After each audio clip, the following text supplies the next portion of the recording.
Halo Happy Investor, kembali lagi dengan NH Korindo Sekuritas. Hari ini Selasa 28 Februari 2023 seperti biasa akan memaparkan market update dan juga rekomendasi saham. Kita lihat dulu untuk outlook dari Wall Street dan pasar saham global ini naik di awal pekan yang dipicu oleh data ekonomi dan bargain hunting setelah adanya pelemahan harga pada minggu lalu yang secara persentase ini merupakan penurunan terbesar tahun ini.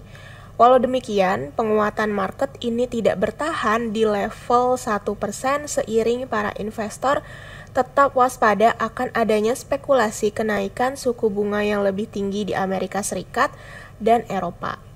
Kemudian data mengenai US Core Capital Goods Orders untuk bulan Januari ini meningkat di atas perkiraan. Kemudian ada data pending home sales untuk bulan Januari yang juga naik ke level tertinggi dalam 2,5 tahun. Pada saat yang sama, komentar dari petinggi Federal Reserve ini seolah mengingatkan untuk tidak berilusi bahwa tingkat inflasi akan mampu turun ke target The Fed yaitu 2% dengan cepat, di mana harga-harga barang dan jasa di Amerika Serikat ini masih tinggi. Harga minyak global ini mundur secara penguatan USD menekan minat beli walaupun penurunan harga dibatasi oleh kekhawatiran supply dari Rusia setelah menghentikan ekspor ke Polandia melalui jalur pipa utama. Kemudian untuk outlook IHSG kemarin itu ditutup flat mengawali pekan ini dengan sedikit kewaspadaan menjelang data inflasi untuk bulan Februari yang akan keluar esok Rabu. Nah, sentimen pasar juga dipengaruhi oleh rilis data utang pemerintah yang mencapai 7.754,98 triliun rupiah, di mana ini setara dengan GDP ratio 38,56% atau sedikit meningkat dari posisi bulan lalu pada Desember 2022. Nah, di satu sisi, posisi nilai tukar rupiah ini semakin melemah ke level 15.274 rupiah per USD. Ini mampu membantu mengangkat minat beli asing di angka cukup besar yaitu 3,39 triliun rupiah. Ini terpusat pada saham-saham banks yaitu yang blue chips. Namun demikian, kami menyarankan para trader atau investor untuk mempertahankan sikap hold atau wait and see, serta menunggu lebih banyak data sebelum memutuskan untuk average up. Nah, karena IHSG ini perlu naik dulu ke resisten kritikalnya di MA10 dan MA20, yaitu ke atas kisaran 6880 hingga 6890 atau di 6900 untuk lebih aman. Kemudian juga untuk mempertahankan support di MA50 ini pada kisaran 6825 hingga 6800 untuk menghindarkan situasi berubah menjadi bearish. Kemudian untuk most active stocks kemarin itu ada BBCA, BBRI, Goto, MDKA, Telkom, BMRI, Boga, BBNI, BHAT, dan NATO. Sementara untuk foreign transaction, kemarin itu mencatatkan net buy sebesar 3,39 triliun rupiah. Dengan top foreign buy-nya itu ada BBRI, BBCA, MDKA, BMRI, dan MRT. Sementara top foreign sell ini ada Telkom, BBNI, Arto, ITMG, dan ASII. Kita lanjut untuk company news. Hari ini ada PPRE atau PT PP Presisi Tbk ini menargetkan untuk dapat meraup kontrak baru sebesar 6 triliun rupiah hingga 7 triliun rupiah selama tahun 2023. Nah, pada tahun lalu perseroan ini membukukan nilai kontrak baru sebesar 5,2 triliun rupiah, di mana perolehan kontrak tahun 2022 didominasi oleh dua lini bisnis utama, yaitu civil works sebesar 41% dan jasa pertambangan sebesar 55%. Adapun sisanya 4% ini dari lini bisnis pendukung lainnya. Kemudian yang kedua ada dari SMCB atau PT Solusi Bangun Indonesia Tbk yang membukukan volume penjualan semen dan terak ini sebanyak 13,14 juta ton sepanjang 2022 atau turun 2,32% secara year on year. Pendapatan ini berhasil naik ke 9,27% menjadi 12,26 triliun rupiah. hingga akhir 2022. Nah, adapun laba bersih yang dikantongi oleh perseroan sepanjang 2022 ini sebesar 839,28 miliar rupiah.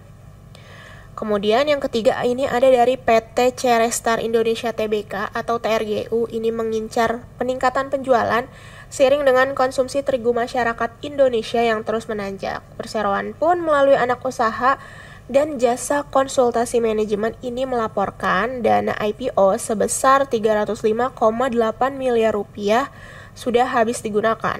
Selain itu, perseroan juga telah mulai menjajakan lini bisnis impor dan perdagangan bahan pakan ternak oleh anak perusahaannya yaitu PT Agristar Grain Industry lebih cepat dari rencana awal yang baru mulai pada kuartal 2 2023.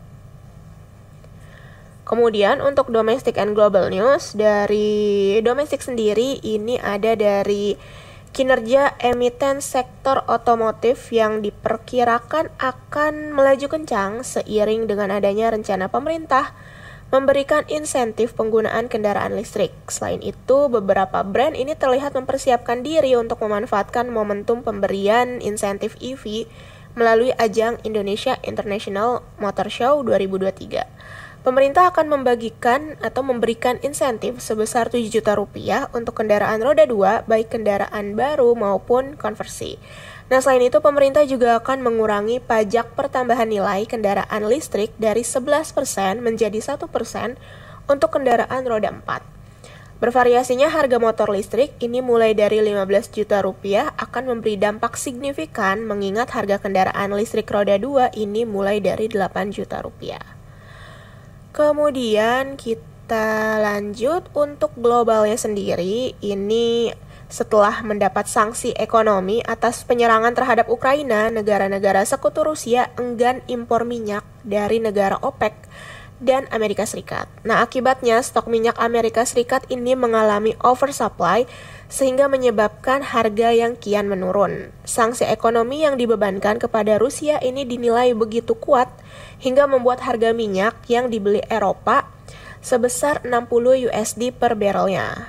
Nah, kemudian ini ada Direktur Laba Forexindo Berjangka Ibrahim Aswabi menilai hal inilah yang membuat Rusia enggan menjual minyak ke Eropa dan Amerika, kemudian juga lebih condong melakukan ekspor minyak ke Tiongkok, India, dan Korea Utara. Kemudian kita lanjut untuk domestic and global economic calendar.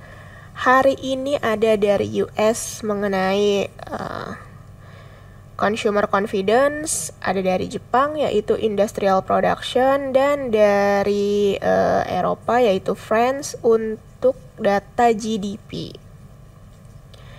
Kemudian kita lanjut untuk corporate calendar. Hari ini hanya ada RUPS dari emiten GTSI, MEDS, dan PKPK.